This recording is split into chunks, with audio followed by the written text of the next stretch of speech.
Hi, everyone. Welcome to the Empire Life podcast. I'm Allison Ramsey, your host, and I'm the founder of Empire Life. And we are a tech and digital marketing company supporting female founders with everything with their online businesses. And we interview female founders from all around the world on their personal stories of how they redefine their success, how they got to where they are. They'll be sharing secrets with you and tips and strategies that you can immediately implement into your business. And today we're with Keely Stawicki. She is a certified master marketer and funnel designer for coaches of all things spiritual and taboo. She is currently living as a digital nomad in Zawahio. How did I say that right? Zihuatanejo. Zihuatanejo. After I wanted to try after a major pivot away from having a brick and mortar vintage consignment store, she is a marketing nerd, loves to travel, ride horses, and go out salsa dancing. And I'll hand it over to Keely a little bit more to introduce herself. Yeah, thanks, Allison. I'm so glad we were able to finally get this scheduled after a crazy couple weeks there in Texas. But yeah, hey guys, my name is Keely Stawicki, and I am the founder of Rebel Funnels, which is actually my fourth business now. Amazing. Yeah, this is my third tech company, and then infusing in digital marketing. So I Right. definitely relate to that journey and how we learn so much as we pivot from different companies. And okay, like another podcast I was talking about how this one I brought on mentorship within a few months of launching Empire Life, as opposed to not ever doing it in some of my other companies. So we'll go more into that. And I want to start off by diving into us learning a little bit more about you and some of the challenges that you've been through. If you wanted to pick, I don't know, even 1 to 3 different ones, and then talk about how they benefited you and made you, I guess, more self-aware, are stronger, and how you defined your success. Yeah, so the road to of entrepreneurship is full of so many challenges. Like when you get started, you're like, oh, it's just like the straight line, and I'll just like work my way towards getting what I want, and then you realize that it's not as easy as you think. My biggest challenge through business has always been my choice in relationships, mixed with my lack of knowledge around finances and business finances. I really feel like the school system fails us when it comes to actually teaching us how to manage money in a way that like makes sense to us. Because in a combination of being in a bad relationship for 5 years with somebody who was addicted to taking on debt, we had a sawmilling business, and he just kept taking on more and more debt as we bought more and more machines because he wanted the status of having the machines and all that kind of like the ego. He always was trying to stroke his ego through buying more machines and looking cooler, and then with that came these massive payments on these brand new machines. So just it's like 8 months ago, I was facing bankruptcy from a combination of a lot of things, and that really, that hits hard, and it makes you have to pivot and figure out how you're going to move forward. So I would say that like you have to be really careful who it is that you're allowing into your circle and the influence that they have over your decisions as a business owner, and then really, in our culture, we even have a lot of like negative, thoughts around money and managing it. And so when you get into business, trying to create a healthy mindset around money and a healthy relationship with money is really, really vital to success moving forward. And we want to put our head in the sand and be like, oh, I just hire someone else. I have a bookkeeper, I have this, I have that. But really you have to be able to know how to do it yourself and feel confident with your money. Otherwise, in the long run, you're going to continue to struggle in that area, and then you'll fail to have success in your businesses. But in saying that, you know, if someone was like, hey, Keely, could you go back? If you could go back, would you do anything differently? And I would say no, because it's still been this incredible, amazing journey. And when I look back, I can see how each one of the relationships, each one of the mistakes, each one of the challenges just made me stronger. And it actually makes your story so much more interesting than someone who had it easy. I second that. Yeah. Because Then you could be the old person in the room and be like, you don't want to do that because I did that back in 1974 and it was a catastrophe, right? But you know, it'd be like in the future. But yeah, being able to have overcome the challenges, it only makes you be able to deal with bigger and bigger challenges as you go along and grow. For sure. And some of my clients have reflected back to me, even though some of them are 10 to 20 years older than me. They're like, wow, you're so wise. It seems like you've been through a lot. I'm like, yes, it's a lot. Yeah. I feel like I've been through more than people who are in their 80s at this point.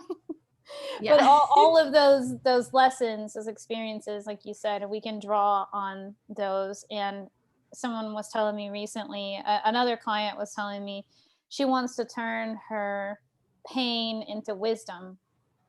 And I liked how she said that, because a lot of our Yeah. businesses are based on what we went through, and we can turn around and we can be of service and of support to our clients and give that wisdom, and that's really invaluable. Yeah, I remember another entrepreneur said that your mess will be your message. And as I was going through my messes, my many messes in the last 2 years, especially, I kept telling myself that. And I was like, you know, this mess that I'm in will be something great that I can help other people through later. And it's motivation to just keep going, even when you just want to like stay in bed all day and binge watch your favorite TV show and eat a thing of brownies. That was always my thing. I'd make brownies and I'd eat the whole thing in a matter of a day or so. While watching your favorite show. Yes, while watching my favorite show.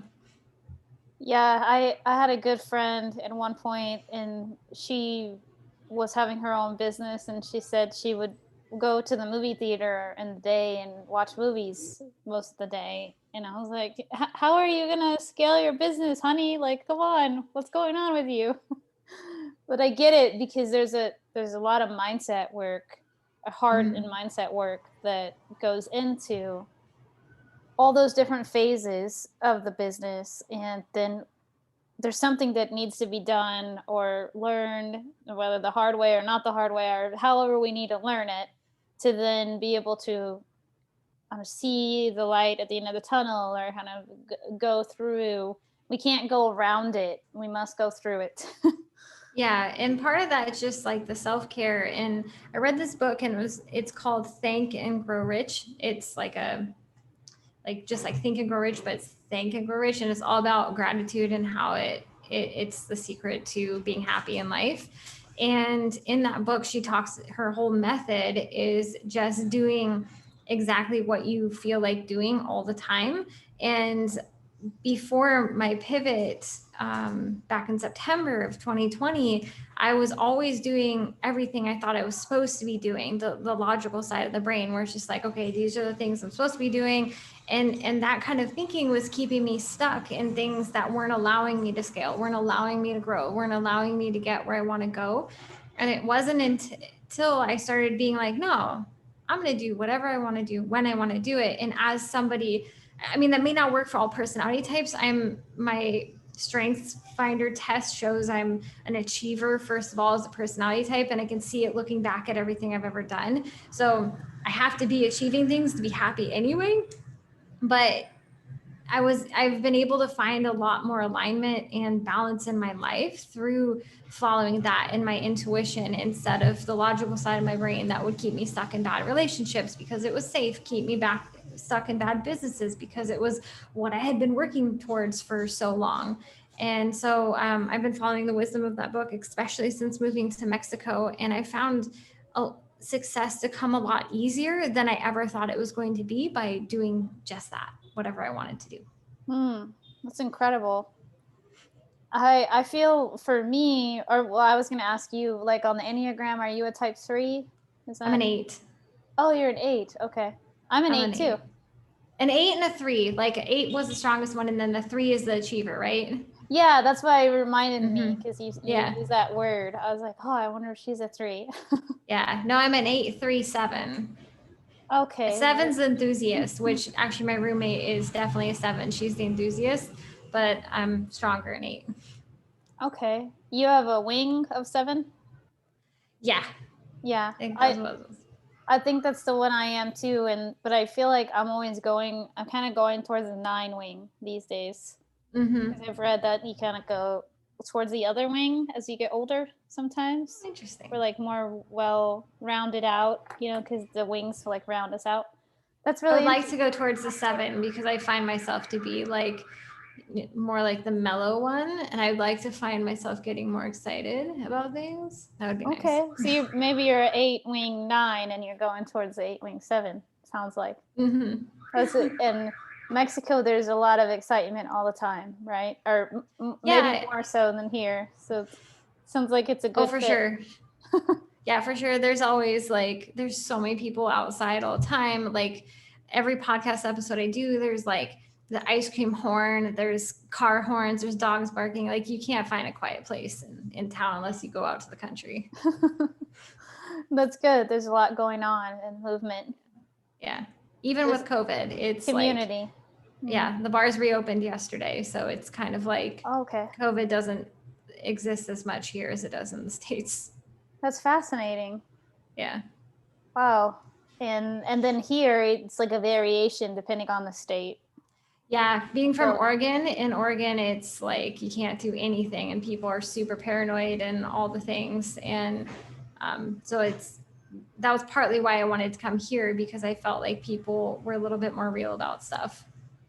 oh yeah, and well, based in Texas, it's probably a combination of both of those. It really depends, but I would say people are more leaning towards what they're doing in Mexico. Of like, Mm-hmm. oh, I'm only going to wear a mask if I have to, if I'm mandated Yeah. to do it. Otherwise, nobody's wearing a mask outside. Yeah. Like if you go for a walk, I mean, it's kind of more, I guess, rebellious in a way. I'm not going to let anybody tell me what to do. Kind of the overall arching theme of Texas and our ancestors. Yeah. Like we're doing our own thing over here. No one's going to tell us what to do. So there's good and bad. Yeah, in Florida, you can have 1,500 people at an event. Oh, wow. So they're the real rebellious ones over there. Yeah, they are. They're definitely embodying a lot of that too. Like, Yeah. don't tell us what to do. And I wanted to go more into detail too about, well, it sounds like you learned a lot through pivoting with your bankruptcy, and we talked about that on your podcast, which was an amazing conversation, and my experiences on that too. If you guys want to tune into that, we went really deep in Keely's podcast, and I wanted to dive deeper into what you feel when, or maybe you did have some resistance. It sounds like you did have a lot of resistance in those pivoting moments. So like what have you learned from that? And okay, I'm feeling resistance right now, and I'm going to do these next 3 steps on overcoming this, or letting it go, or moving through it. Can you kind of guide us on your thought process on that? Yeah, I have really good insight into this. So I have 2 major pivots that came in the last decade, and I'm 30 now. So it's like I haven't lived that much life, but I've lived a lot of life. My first pivot was at 27 years old, and that's when I left my fiance and gave up the sawmilling business. I just left it to him, and the resistance I had to this decision, because with the narcissistic personality mixed with the dad addiction, it was just like I was so deeply unhappy, but I didn't know why I was unhappy. I had everything I ever thought that I'd grown up thinking I wanted. I had a farm, I had a successful business. I had a guy that was very, very talented. We had a lot of money coming in, despite we had a lot of debt too. We had a lot of money that was coming in. I had dogs, I had really nice things, but I didn't have a lot of freedom. I'd want to go to my mom's house, and I would get a lot of, he would make me feel guilty for that. He was always trying to separate me from my friends. Anytime I'd want to go do something that was, spontaneous or against what I normally did, he'd always be like, well, you're not that kind of girl. And so I just lost myself. I didn't know who I actually was anymore. And I wanted to do all these other big things, but I was constantly being told no by my partner. And I was just so deeply unhappy. I had started to kind of create some independence. I had started my own business, Bend in the Road Vintage Consignment. And I had bought the real estate in a partnership with my mom. And we started developing this property and this business. So I was starting to get some independence away from him in a kind of some strategic moves. But I was stuck because of past programming, is what I like to call it. And it was the idea that this was what God or the universe had given me. And I was being ungrateful for it by being deeply unhappy. But at the same time, I was in an abusive relationship, but I didn't know it because I'd always experienced something very similar growing up with my mom. And it took me going to a counselor to get different perspective. And one of the stories I told my counselor where he finally said, Keely, this is not normal, is when I had gone on that trip to Vegas. And my fiance at the time, he sent me a message. He said, hey, there's bugs in the bed.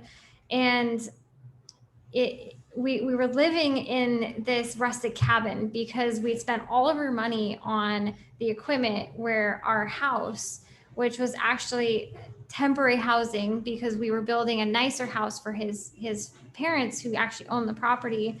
And then we were going to later build a house for ourselves. But because, again, being in so much debt with equipment, we were living in the shack. And so it was unfinished. And always the promises of, oh, when you get back, I'll finish it. When this, we'll do this, when this. So it wasn't a surprise that he said there were bugs in the bed. And I was like, whatever, I just got to Vegas where my bed is white and fluffy. Like, you deal with that. And so the next day he sent me a picture of it and it was a maggot. And I was like, I don't know how a maggot got in the bed, but I'm sure it came on your feet because they always smell terrible. Like, just wash the sheets and whatever.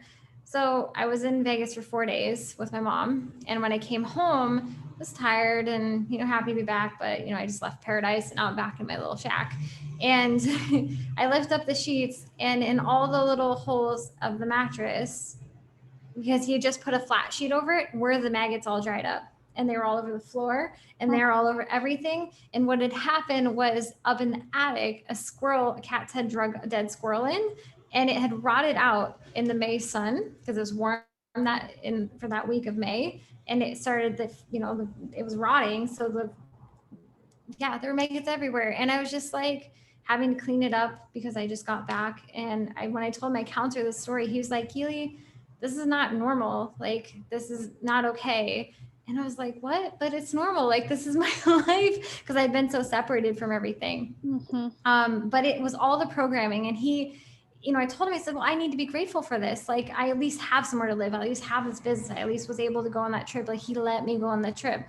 And he said, well, but you have to realize that if you choose to leave this relationship, you get to choose what's next. Because I was so terrified that the next thing that came along for me was going to be worse than what I was already in, because I had so much, right? I was like, oh, I have this amazing guy, I have this amazing property, I have all this amazing stuff, but the next thing won't be as good. I'll lose my status. And he said, no, Keely, you get to decide what's next. And that was something I never had been taught. I always thought that, God or the universe sent us the next thing. And it was based on our own worth. Oh, and then the next pivot, that was a challenge, was shutting down my business and selling everything off, because people kept telling me, oh, just hold on 2 more years. Then you'll be able to sell the business because it'll be profitable enough. And again, it was the programming. That was something they taught us in business school. You just make it to the 5-year mark and everything's good. But I was so stressed and so unhappy that even during quarantine, I started having all these health issues related to the stress. And I was like, when is this actually going to end? How much more life do I have to live under this kind of stress before I get to go where I want to go, before I get to do what I actually want to do and really share the deeper talents that I have? Or do I have to stay stuck here because you guys are all telling me, just hold on a little longer, it's going to get better? Well, when is it going to get better? I heard this in before my first pivot away from my relationship, where it's like, he was like, oh, it's going to get better when? Why don't I make it better right now? Hmm. Or him telling you, I'm gonna do a better house where things are gonna get better, or I'm gonna get Yeah. It was always like, set. Yeah. On the weekend, I'll put in real cabinets so, we can actually clean things. Or it was always like, yeah, when I get around to that, it'd be better. And then that thing would actually come, but then there'd always be something more. There's always another problem. There's always something more you want. It's Mexico.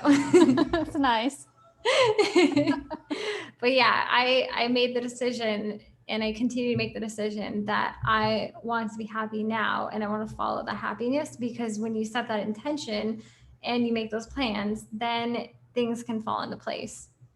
I completely agree. And something to add on to what you were saying, one of my spiritual mentors was telling me, when something does come up that we're like, wow, why did we attract that? Or I can't believe the universe brought me that. Instead of Mm-hmm. thinking, why me? And this always happens to me, or going down that rabbit hole, to think in the terms of, okay, thank you. Like you said, think, Yeah. grow rich. Like, thank you for giving me that experience. Now I know what I don't want. That's the Yeah. contrast. That's the contrast. And I'm Mm-hmm. so grateful to understand the contrast. And Yeah. then now that helps me to understand my true desires and why that didn't match, why that wasn't in alignment. And then I can be faster next time to say, no, no, thank you. I'm good. I don't I think already had that. I already had that. I know that's a contrast. I appreciate you sharing that with me. Gonna move away from that, because we already know how that path feels. Mm-hmm. And then, like you said, getting to choose. So if you are listening to this and you're like, I don't know why in the world the universe brought XYZ to me, understand that might be your contrast. And you still have you still have the choice to choose. Am I going to go down this path or continue down this path? And what does it look like to maybe veer off of it a little bit and more to something that you want, that's different than the contrast? Yeah, it was an amazing thing, because when I went through counseling, and I discovered the cycle that I was stuck in, and it was something related to uh, preconditioning that I had growing up with my mom, and what I'd seen and what I experienced with her. And that, I remember the day when I was sitting in the truck with her, and I heard her say something, and I was like, oh my gosh, I've been saying that too. And I didn't even realize I'd been saying the same thing. And the phrase was, men are stupid. And Wow. so, yeah, so because my mom always struggled with relationships. And after the divorce with my dad, she went through 2 more marriages, and then lots and lots of boyfriends. And so this was something, she's like, oh, men are just stupid. Yeah, men are this. And I was like, oh my gosh, like, what a negative mindset to have moving forward. Like, how would I ever find somebody when I continue to just think men are stupid, men are stupid? Because we'll find things within people that justify that for us. And so I was like, no, I don't think they're just stupid. I think it's, and I changed it. And from that point forward, I was able to grow and expand and have better and better relationships as I move on. But it's always a choice, because you could always settle into something and be like, oh, this is good enough. Because it's scary to pivot and move forward. I completely agree. I feel like there's a lot of men who are incredibly smart. That's a personal belief that I have. And I was on a conversation not too long ago with a guy that I thought maybe I was going to go on a date with. And it only took one conversation for me to realize, yeah, no, not in alignment. He said, Yeah. yeah, well, women aren't emotional creatures and all women are really emotional. And I was like, I'm gonna need to stop you right there, Yeah. because I feel like first of all, there's nothing wrong with expressing our emotions. And from my experience, we can all be classified as emotional. Men might express their emotions in a different way because of testosterone, self-identifying men. It may come across as maybe anger or frustration sometimes, and that's a generalization too. Depends on the person. And there's nothing wrong with that. It's okay in a container, with holding space for the other person to express ourselves emotionally. And I personally would like to be with someone who expresses themselves emotionally in a healthy way, and they want me to do that, and we both hold space for each other. So his belief in that, or what I would like to call a limiting belief, Mm-hmm. impulsive. It was like, oh, and that was like I needed to put space because I realized, Yeah. oh, that's a belief he has. I'm not going to try to change it. And it's okay that he believes that, but that doesn't match with me. So then knowing moving forward, every time I express myself, which I do a lot, Mhm. in a healthy Yeah. way, he's going to say, oh, women are just kind of sensitive, and there you go, being emotional. Yeah. And then he may push down his feelings because he doesn't want to be seen like that. So Yeah. these kind of, and I already can foresee that in the Yeah. future. So these kind of limiting beliefs that we, like you said, catching ourselves in different phrases that we may say, and they have like almost like a ripple effect of how they affect our life and the people around us. And I have a teenager who's extremely hyper aware of words that we use, and she'll keep me accountable a lot of times of saying, are you sure that's true though? Oh, That seems nice. like a generalization, because there's no way that any of us are perfect at that. Yeah. And Yeah. so definitely helps to also, if you have a coach or someone that will hold you accountable, can we maybe rephrase that? Yeah. You're not saying the other person's wrong, but it's good to sometimes learn to rephrase or catch ourselves. And our money is a good one I talk about in my book coming out called Redefined. My chapters on money mindset, and there's a lot of rephrasing that I needed to learn growing up related to money. One of Mm-hmm. them was in my family of origin, and also in my environment. I would hear things growing up said like, oh, that person who's wealthy, somebody must have given that to them. Yeah. No, or what a brat. They probably didn't even work for that. Yeah. Or I can't. Someone needs to take it from them. I think that was the worst. They don't deserve that. I mean, who do they think they are? Someone should just go and rob them. Someone should just go take that. Oh my It's gosh. like, no, no, no, no. That's so for me understanding that's the contrast of Mm-hmm. what I actually believe. And it was creating a lot of resistance growing up. But I didn't know why. I was like, huh, well, these people are telling me this. Is that true? I don't agree with it. Somewhere fundamentally, I don't resonate with it, but I don't know what I actually believe. I don't know how to rephrase it.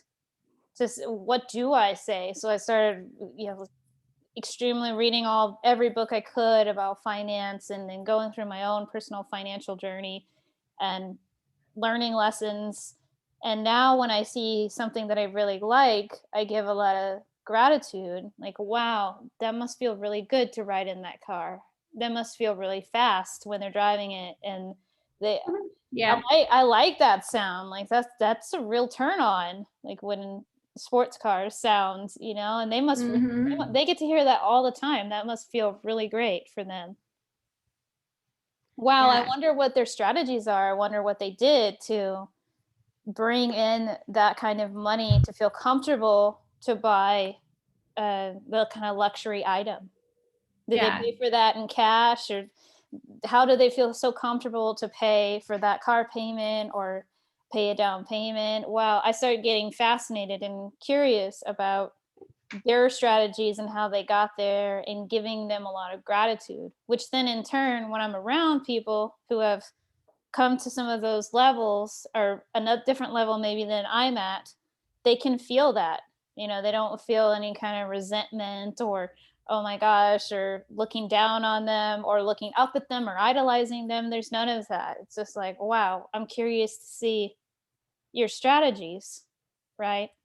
Yeah. And then from that mind frame or that mindset, you can, you know, start figuring out how you can obtain that thing too. And you knowing that if it's possible for them, it's possible for you. But a lot of people, when they just start with like, oh, well, good for them, it comes from a place like jealousy. And then they're not willing to do what it takes to get it for themselves. it's a way of keeping themselves small. Too, Because they're afraid. This definitely comes from fear, saying somebody must have given that to them. Oh, it must have come easy for them. Then you're right. It kind of keeps us stuck. Yeah. And we don't need to do the hard things, or we don't need to analyze or think or do the mindset things to get to where they are. I completely agree. And I was so what is the next one? I wanted to talk about how you handle negativity, like the haters and the people, especially with being a digital nomad and selling everything. I'm sure you heard a lot of mixed feedback. Yeah, to go with the mindset stuff. Oh, and that's the trash truck. It stings. Oh, I could barely hear that one. Yeah, I think it's coming closer. It's interesting. But oh, that's yeah, the ice cream one. No, this is the trash truck. Oh, okay. It stings. Yeah. Wow. But yeah, so go along with the mindset. When I told my mom and I'm like, I'm gonna close the store and sell everything off, she was like, well, you can't do that. And I was like, why not? She's like, well, what about me? And I was like, what about you? You have plenty of other revenues, ways you can go make money. You don't need to rely solely on the store and me. And it took her a long time to come around to, but I was so set on, I was like, you know what, I have taken on so much responsibility. And I was like, if you want to keep it going, you can run it too. But she didn't want to do that. And so as I was closing, a lot of people were like, well, what are you going to do now? Are you going to go get a job? Like, where are you going to live? All this stuff. And I was like, I'm going to Mexico. And they're like, you can't do that. I'm like, well, why not? They're like, because you're going to get abducted, or because you're going to, like, eat something bad and die, or like all these things. Did you know tourists or the mafia is chopping off the fingers of tourists? And I'm like, yeah, that was like 10 years ago. Or my favorite was like the lecture about don't drink the water. And it's like, you haven't even been to Mexico. And so there's all of these like limiting beliefs around like, you can't do that. That sounds scary. But yeah, handling the negativity, it was just like, I knew what I wanted and I was willing to do whatever was necessary to take that step towards that. And as far as the haters online, I actually don't get a tremendous amount of them just yet. My business is still on the smaller level compared to some of the bigger influencers, but to me, it's still a success even being that size. When I had my last podcast, I called it the Resale Revolution. I was trying to scale my vintage consignment store because I was a small town. I was hitting income ceiling. And this is kind of how I got on the path of being a digital nomad and being a digital marketer. Was I started a course on how to resell vintage. And so to go with that, I had a podcast. And I every now and then, especially as my business, my brick and mortar started to fall apart through the winters, I could tell I got a little more negative. And so I'd get reviews where people were like, oh, Keely just complains all the time, oh this, oh that.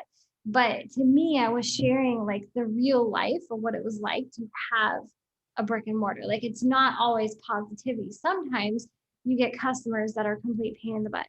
Sometimes you get stuff stolen, like this and that. And when that happens, I would pout about it for like 5 minutes and be like, you know what? Thank you for being my first hater, because now I am popular enough to have my first hater. It's so true. So we're doing something right. Yeah, so that was kind of how I reframed it. I was like, thank you. That means I've gotten popular enough that I can have my first hater. And ever since then, I just have created so much certainty around what I wanted to do and why I was doing it and how I was helping people, that it was like the unapologetically like that. Now I didn't care at all what anyone else thought. Mm-hmm. And having lived in other countries, I do feel like it gives us a thicker skin, because some things, there's always something to learn, and things don't always go our way. We're out of our comfort zone. Mm-hmm. And that in turn supports us in being more authentically ourselves, because we're like, no matter what happens, I know I'm going to be okay. I know I got this. I've seen worse. Yeah. Everything's gonna be all right. Yeah. Mexico is definitely different. One of our trips out of town to another beach, there was like a big blood spot in the road, and on the side of the road was a bloated horse that had been hit by a truck, and they just left it there. And I was like, only in Mexico, like in the States, they would have had that stuff covered with a blanket and it would be gone within minutes. But no, they just left it. Wow, it was pretty gross, huh? I grew up on a farm, so Oh, I'd seen oh, that okay. before, but I was just shocked that it was still there.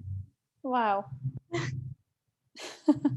Yeah, you're just like, oh, well, at least I didn't get hit by a truck like that horse. You just Oh yeah, I remember one time when I was going to a different beach in Thailand, and the trip said like 5 hours, I think, for a group of us.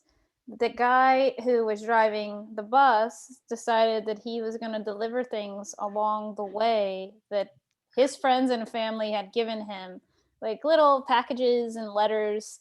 He probably did 50 stops along the way and then had a short conversation with people. So it took 12 to 20 hours instead of 5. And of course, it's like, I mean, why are we going to get upset about that? Is there yeah, really anything we can do? And then what's going to happen if we do say something? Is he going to change his ways? That to him, that's normal.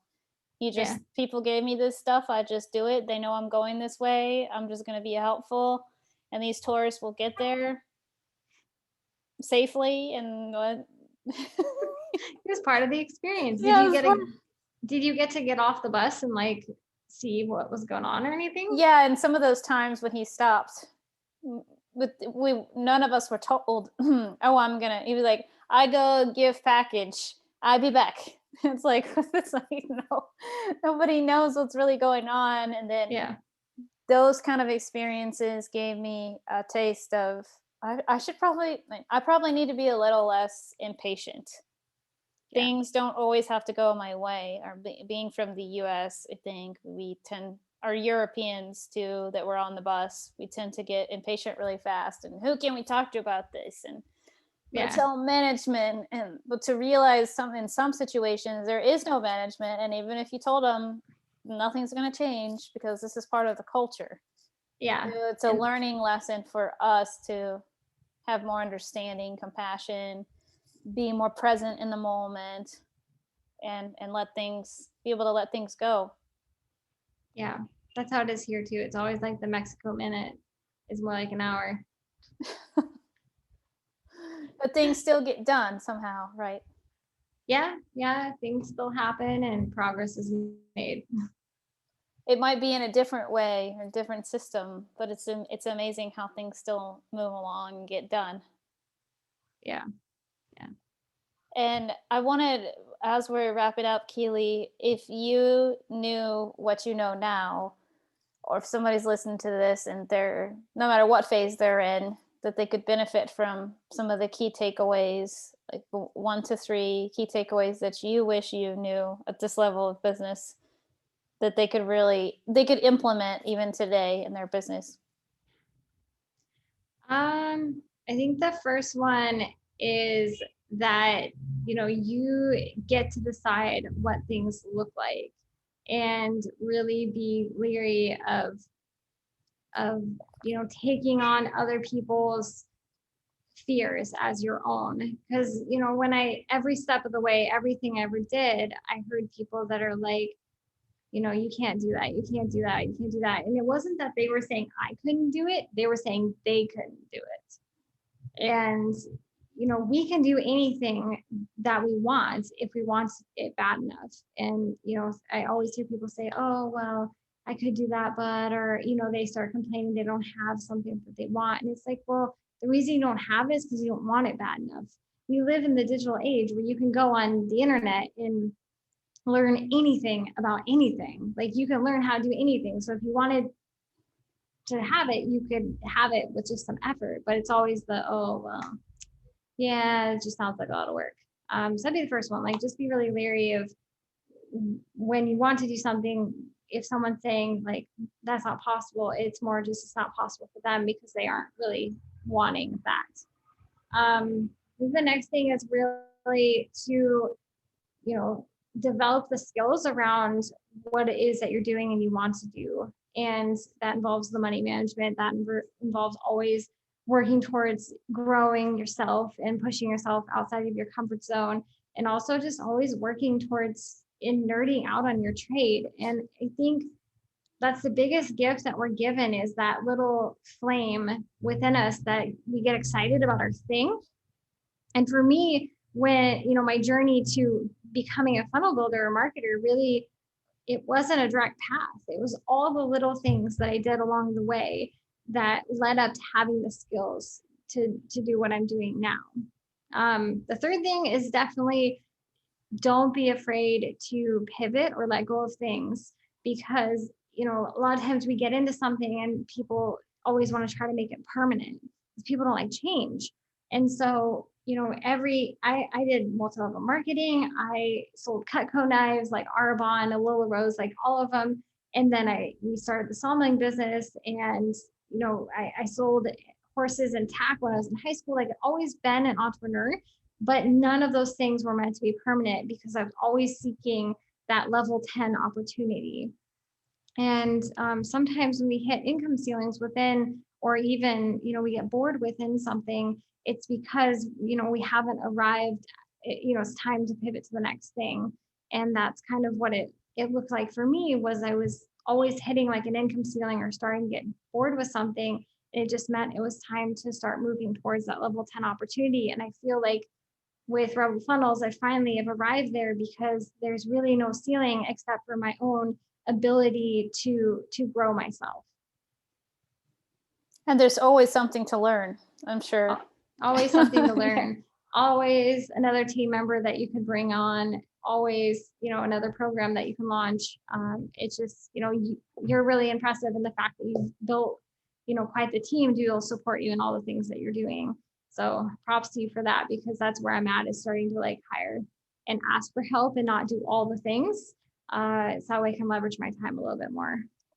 And then the SOPs, so the standard, operating procedures, are another interesting development. And I see them like a living document. So when I bring on a new hire, I was telling somebody this earlier, telling a client, it's like, that's like a living document, and you can always edit, ask for feedback, or they'll give it to you if something doesn't make sense, because that's a whole nother process of getting your thoughts and elaborately in an efficient way communicating those to someone else.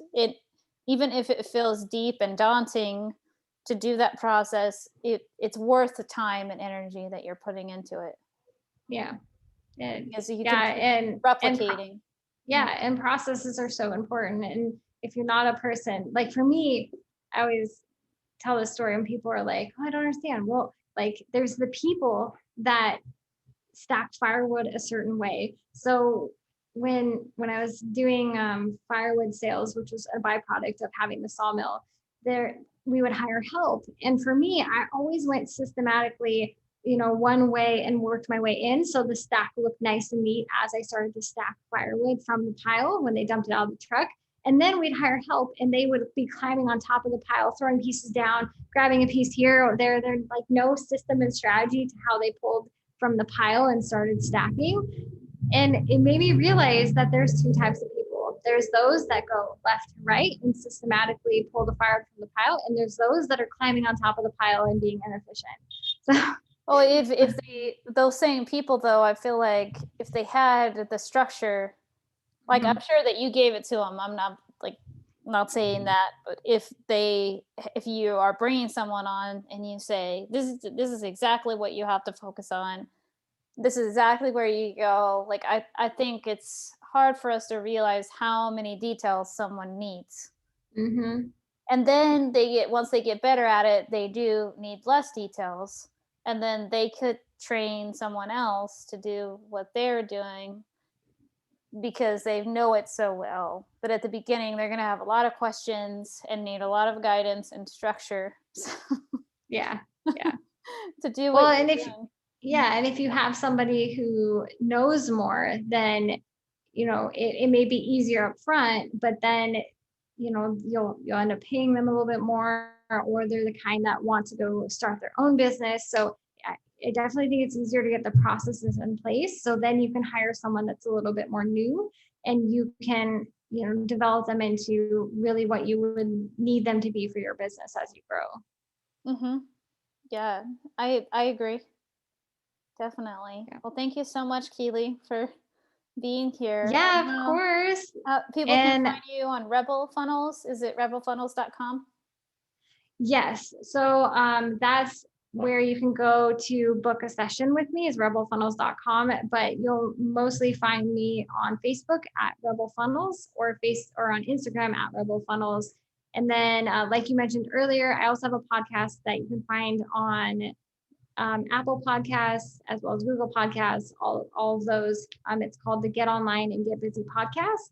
And I document my journey from starting Rebel Funnels and growing it and all the lessons in that, as well as my adventures in Mexico, which I call Lessons from Mexico. So I'll kind of share all of my quirky stories about what it's like to live as a digital nomad. Perfect. Thank you so much for being here. Yeah, of course. Thanks so much.